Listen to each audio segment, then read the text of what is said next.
ये मलेशियाई नारियल की एक बहुत ही खास किस्म है। ये पेड़ बहुत छोटे होते हैं लेकिन इनमें फल बहुत ज्यादा लगते हैं, जिससे इनकी कटाई बहुत आसान हो जाती है।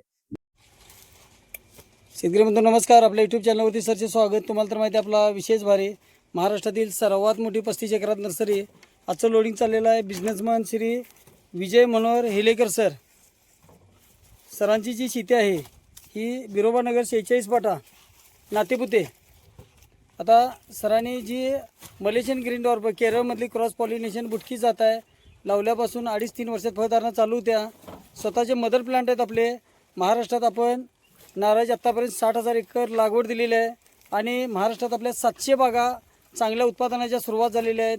तर आता मलेशियन ग्रीन डॉर्फ ही केरळमधली क्रॉस पॉलिनेशन जात आहे, बुटकी जात आहे।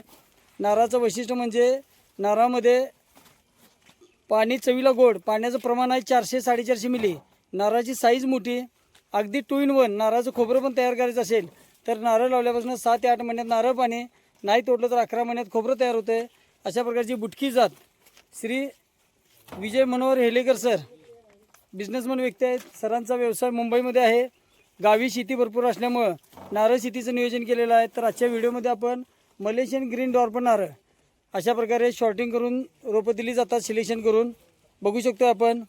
तर शेतकरी बंधू, आजचं जे लोडिंग चाललेलं आहे मलेशियन ग्रीन डॉर्फ हे केरळमधली क्रॉस पॉलिनेशन हायब्रिड बुटकी जात आहे। लावल्यानंतर आपल्याला 2.5 ते 3 वर्षात जमिनीपासून 1 ते 1.5 फुटावरती नारळ चालू होतात। क्रॉस पॉलिनेशन जात असल्यामुळं नारळाची साईज चांगली आहे।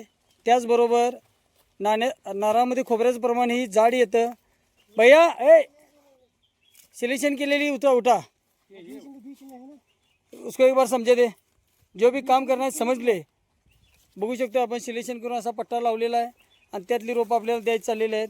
तर शेतकरी बंधू, नारळाचं वैशिष्ट्य म्हणजे क्रॉस पॉलिनेशन हायब्रिड जात असल्यामुळं आपल्याला शेतकरी बंधूंना शारपड खारपड दलदलीक्त जमिनीमध्ये येणारं पीक आणि एकदा लावल्यानंतर 50 वर्षे उत्पादन असणारं, जशी झाडाची साईज होईल, बुंदा तयार होईल तसं उत्पादन वाढत जातं। अगदी आपल्याला अक्कलकोट किनीवाडीमध्ये 550 ते 600 नारळ लागलेली बाग, लॉकडाऊननंतर 1 वर्षाची श्री सूर्यकांत माळी साहेबांची बाग आहे।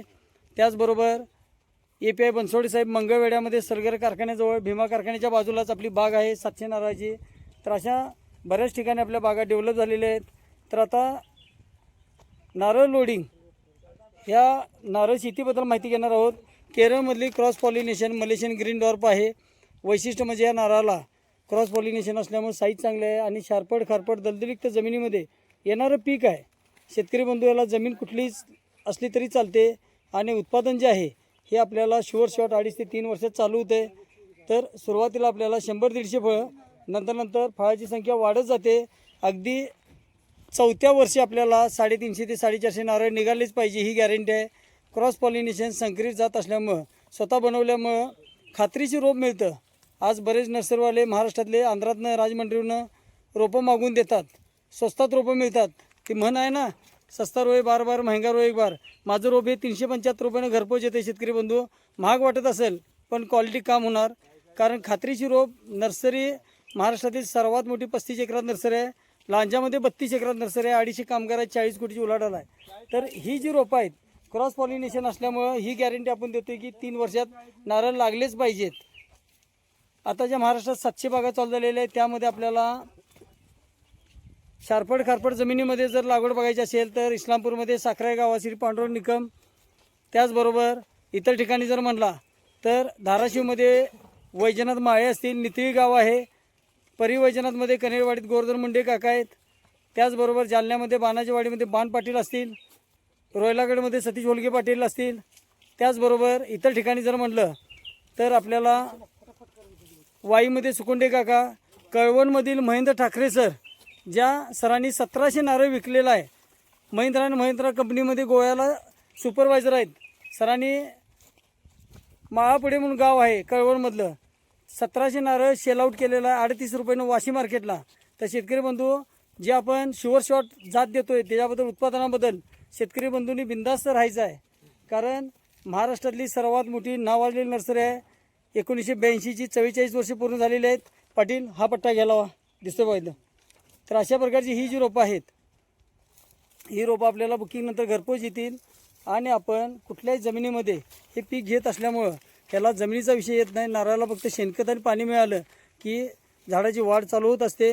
त्याचबरोबर आपल्याला रोप लागवडीपासून योग्य सल्ला मार्गदर्शन सर्व नियोजन मिळतं. त्यामुळे आपली बाग डेव्हलप होते. तर शेतकरी बंधूंनी व्हिडिओ आवडला तर व्हिडिओला लाईक करा, चॅनलला सबस्क्राईब करा, जेणेकरून असं आपल्याला नवनवीन व्हिडिओ रोज घर बसल्या पाहता येतील. आता नारळाचं उत्पादन जर म्हटलं तर लावल्यापासून आपल्याला 2.5-3 वर्षात चालू होते. चांगलं उत्पादन आपल्याला ज्यावेळी सुरुवात होते तर सरासरी एका झाडाला आपल्याला 350 ते 450 नारळ.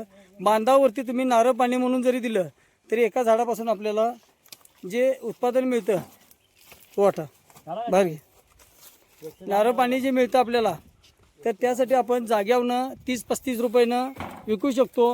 सरासरी एका झाडाचं आपल्याला वार्षिक उत्पादन 8-9 हजार रुपये मिळते. एकरामध्ये आपण झिगझॅग पद्धतीनं 20x15 वरती, आता झिगझॅग म्हणजे बऱ्याच शेतकरी बंधूंना माहीत नसतं, ट्रॅक्टरनं सरी सोडा 5 फुटावरती.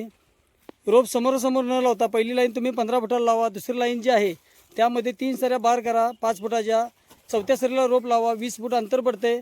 बरोबर 7.5 फूट मागे घ्या, तिथून पहिलं रोप लावलं की रोपाचा त्रिकोण तयार होतो आणि आपल्याला सूर्यप्रकाश चांगला मिळतो, हवा खेळती राहते, व्हेंटिलेशन चांगलं मिळतं आणि नारळाला कीड रोगापासून बचाव होतो.